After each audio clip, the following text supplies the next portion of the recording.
Hello guys, welcome back to the channel. Today we're going to talk about a missing persons case, and it's the case of C-zar. He went missing back in 2006. Some of you know about him and about the case. Some of you don't. If you don't, you're going to get to know about it. But my biggest takeaway from all of this is that if you do have any information out there, if you're a person who knew or know of his friends back then, or know where he is at the moment, please share that information with the police or the family, because the family are desperately looking for him, and they're desperately seeking answers. So if you know anything, please do share that information. And with that said, let's get into the video. C-zar, his real name is Abdul Karim Mohammed. He was an upcoming musician at that time. That was back in 2001 all the way to 2006. He was still, he was basically coming up, I don't know how best to describe it, but he was starting in his music career.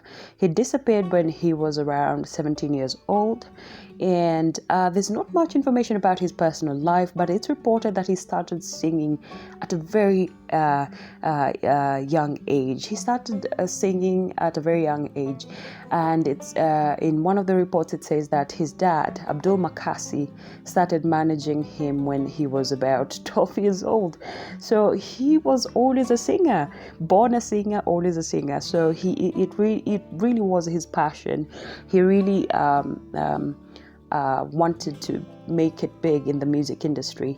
And just so you know, his dad, Abdul Makasi, was also a musician before like he was he was a musician, famous at that. I have not heard of his songs yet, but he was a musician. And I think that kind of rubbed off on C-zar, Abdul Karim. So he really wanted maybe to be like his father or something, but he really loved music. It was his heart and soul, and he really poured his all into the music that he did, So that's much about his personal life. In his career, so when talking about his career, there's not much to say about his career as well, but the little information I have is this. So his first single is Wika Wika. It was recorded at Ogopa DJs. I've tried to find that song. I've really tried. It's not available publicly. So Wika Wika was his first single. I can't find that song. And apparently he has 5 released songs, but the only song I keep getting is Amkaukatike. The rest, I can't find them. But he released 5 songs, and it's reported that he has also 5 unreleased songs. In 2003, he won the Pure Oxygen Jam Music Competition, and at that time, Pure Oxygen Jam Music Competition was it was the deal back then. Compare it to Britain's Got Talent or America's Got Talent, and you kind of get the same idea. It was a big deal. So if you were an upcoming musician or you wanted to make it in the music industry, you would definitely want to be featured in the Pure Oxygen Jam Music Competition. So he won that music competition back in 2003. He went on to win an award in 2004. He won 2 awards at Chaguo Latini's. So Chaguo Latini's basically is like Teens Choice Awards. There you have it. So Teens Choice Awards, he won Chaguo Latini's. He won 2 awards from that competition. Another award he got in 2005. It's not reported which competition he got it from, but he got another award in 2005. So Amkaukatike is the song that really propelled him in onto new heights. I think he recorded it at Caliph Records, if I'm not wrong, but he did record it, and that was a song that was it back then. So if you were a young person back then, Amkaukatike was the song to listen to. So that really propelled him into stardom. Honorable educator, teachers, and my fellow students, My name is Muhammad Abdul Karim, and I'm about to recite a poem to you entitled Mgeni. Mgeni kumpokea, kumbe ni kujitongea. Alipokuja siku ya kwanza, alipokewa vizuri. Alipokuja siku ya pili, hakupokewa vizuri. Mgeni kumpokea, kumbe ni kujitongea.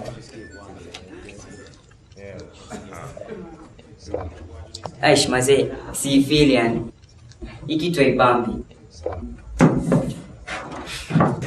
Let me do my thing.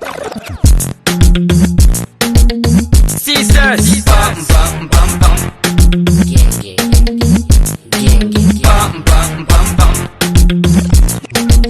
C-zar, yule manzi anavokam, anavocheza drum, anavokata bam bam bam bam. Ninapenda ukidance, cause you have a chance. Basi ya Amkaukatike, Amkaukatike, Amkaukatike. Yule manzi anavokam, anavocheza drum, anavokata bam bam bam bam. Ninapenda ukidance, cause you have a chance. Basi ya Amkaukatike, Amkaukatike, Amkaukatike.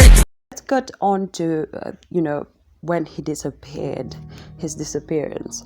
So he went missing on the 13th of October 2006. He left school early on that day. It was a Friday. He left school early and got home. We're not told whether he changed out of his uniforms or not, but I assume he did. He got home, and the dad remembers, the father, Abdul Makasi, remembers that he also got home at around, after lunch prayers. He was from the mosque after lunch prayers. He got home and he saw his son. His son told him that he was going out to meet a friend, and that was the last time he ever saw his son. He walked out that day, walked out of the compound, and he was never seen again. So he left home at around lunch, said that he was going to meet a friend, and he just walked out and never came back home. Now, once the family realized that something's off, that he's been gone for a while and is not coming back, they immediately reported him missing at the Bamburi police station.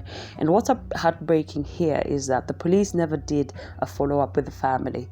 The family took this initiative to go to the police and report that son's missing. So they should be the one, calling them back and telling them, hey, we've searched, we've done this, we've looked for him, we've interviewed his friends. But they never did that. They've never, the family says that the police have never reached out to them, like to even give them information about what they've gone through, the searches they've done, nothing. And that really is heartbreaking. I mean, we pay the government for protection. They should be the one taking care of us. It's their duty to do that. And this is a teenager who's gone missing, and they have not done anything. And that really is concerning, and I hope that changes. And I hope we can do something. If you're able to help the family, please do help. If you're a private entity, you're able to do searches for missing persons, please help this family find where the son went. Now, let's get to reasons for his disappearance. So, one reason that keeps popping up, or one speculation that everyone seems to always be coming up with, is whenever you talk about C-zar's disappearance, it always comes up, is that he disappeared just a week before he did his final exams. That is a Kenya Certificate of Secondary Education. He was to do his exam, so he disappeared just a week before he sat for his final exam. And the speculation here is that there was a lot of pressure on him from his parents, from the country, the whole country. About this time, Amkaukatike was quite famous, so everyone would be looking at him. And that definitely can be a very scary thought, that what if he fails and he lets down his fans, ruins his reputation or something. So most people say he had a lot of pressure about his exam and he went missing because of that, but we don't know. And also, to add on to that, the media really were focused on his performance at this time, because a while back he had been arrested, and because he refused to go to school, so he was arrested by the Mombasa police, and they had put him in jail because he refused to go back to school. And he was arrested, and the media had information about that. So the media was really focused on his performance and other issues, and the fact that he was an upcoming musician and he had issues with being arrested because he refused to go back to school. So the media were really focused on his education. How was he going to perform? And that might have caused him to be anxious about the whole situation. Like, what if he were to fail the exam? Wouldn't that look bad on him, possibly even damage his reputation as a musician? And you must understand, KCSE back then was a big deal. It was a make or break deal for you.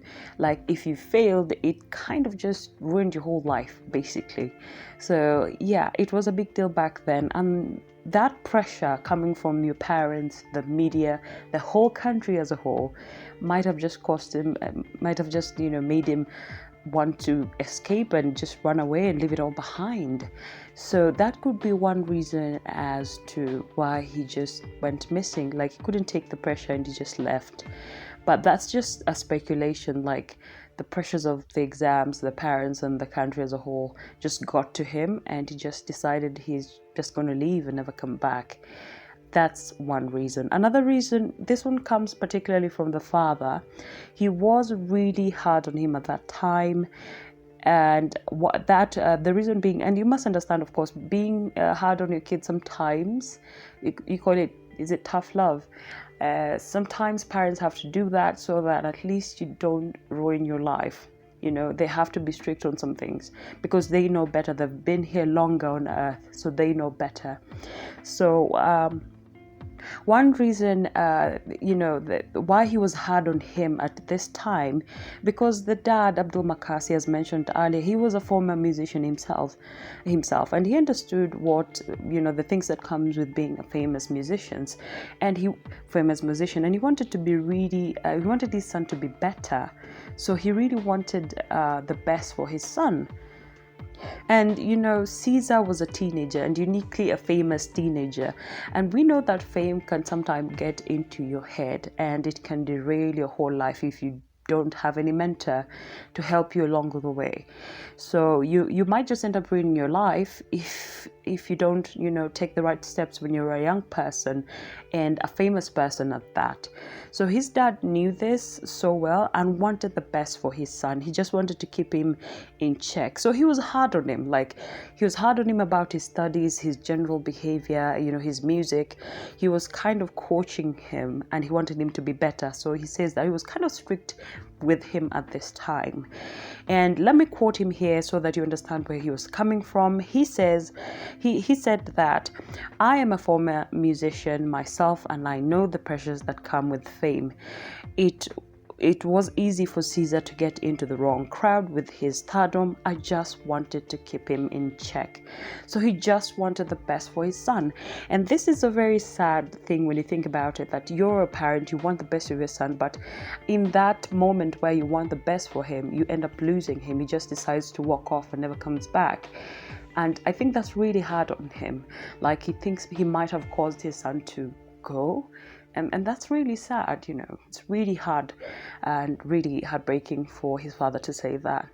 And I hope that C-zar knows, if he ever gets to watch this, that his father didn't mean anything bad. He just wanted the best for him. And yeah, so that's another reason that he was particularly hard on him. And combine that with the pressures of education, him being hard on him, you might understand, like, you're a teenager, your emotions are everywhere, you can't control your emotions, and you kind of understand why he might have chosen, maybe he chose to leave because of all of these things. So another speculation is that the local artists in the coastal region didn't like him. Like, as soon as his song Amkaukatike hit, it was a big hit in the country, local artists didn't like him. And this is also coming from the dad. He says, according to him, like, local musicians in the area didn't like him. They felt threatened by his instant success in the music industry. Maybe let's say you've been there for 15 years in the industry and none of your songs have ever been listened to nationwide. And one boy just years younger than you comes and releases one song and immediately he's famous. And local artists didn't like that. Like, he was like overstepping onto the turf or something. So he says that they didn't really like him. So there was a lot of pressure also from, local artists from around his area. They didn't like him. Or this is just a speculation, or did someone do something just because they didn't like C-zar? Did they do something to him? That's another area they should look into. So another reason is that he had a lot of promises which were broken, a lot of broken promises, and that might have caused him to just, combined with everything, just lose it. Like there's this one reason, like his aunt, who lives in the UK, had promised to relocate him and his cousins to the UK for studies and music, and he was really hopeful about this deal going through because they thought maybe when he got to the UK he would have a better chance of making it big in the music industry, furthering his studies. So he was looking forward to this.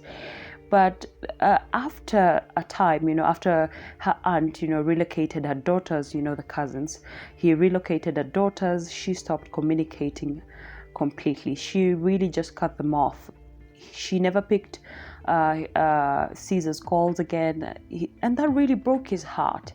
He really was looking forward, and his aunt had promised to do this for him, and didn't pick the calls after moving his to the UK. And that really broke his heart. Never picked a call since, and the aunt has never communicated since. So that really broke his heart. He really wanted to go to the UK, but that never materialized, and that really broke his heart. Other reasons from his career was that, several things happened in his music career that he felt were they were kind of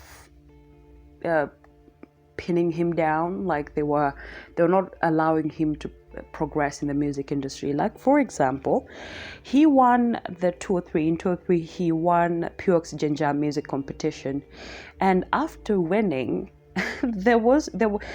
he expected to get awarded 100,000 shillings. Like, you see, the previous year there was a musician who won the same competition, and the musician was awarded 100,000 shillings.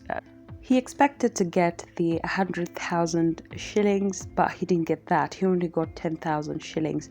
Why? The people organizing the event got paid him only 10,000 shillings and not 100,000 like the previous musician is unclear. Nobody knows why they did that, but they gave him only 10,000 shillings, and that really hurt his pride. He thought his music was better and he deserved that, but he didn't get that. He also didn't get a trip to South Africa as promised, and that kind of hurt him. Like, he felt like they didn't really want him to progress, as he wanted in the industry. So he didn't get a trip to South Africa. That didn't materialize, and yet he was promised that. So that kind of hurt him a little. Also, I don't know whether he was scouted or his father just went there, but he went with his father to Nairobi. They met a top international NGO. They were seeking a young Kenyan musician to represent the country in South Korea, and he was rejected for that.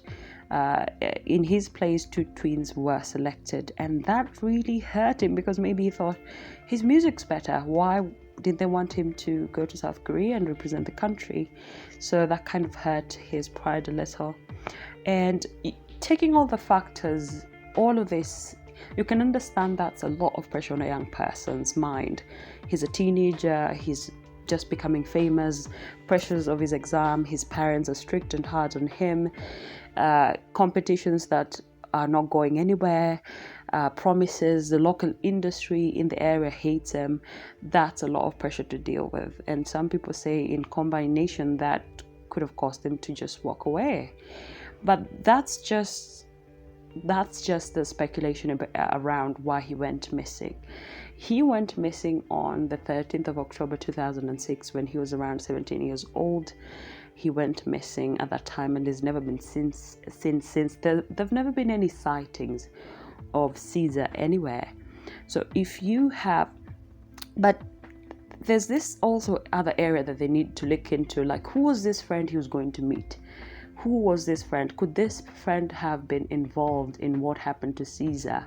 Does he know anything? They should also look into that. I think that could maybe get them somewhere. They should really investigate that.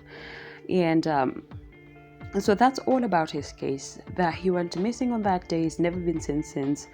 Around right now, he could be around 34 years old.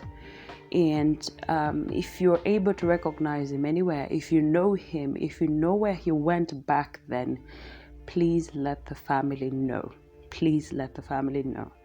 So yeah, that's the whole case about C-zar. I hope we can find answers, and I hope his family can find answers one day. And what really is heartbreaking is that his dad is really hopeful that his son comes back. He really hopes that his son is alive somewhere and he's okay. He just wants to know where he is. He doesn't want him to, uproot his life from where he is at. He just wants to know that he's safe. He's alive, he's safe, he's okay. And what's heartbreaking, when I read so I read a part where he said that he has kept his son's room just the way he left it. He's even upgraded it, and he's just waiting for his son to come back home, and he will receive him and accept him, and he will allow him to live his life. And he just wants to know where his son went. So if you have any information, please let the family know. Let the family know. Thank you so much for watching, and I'll see you in the next one.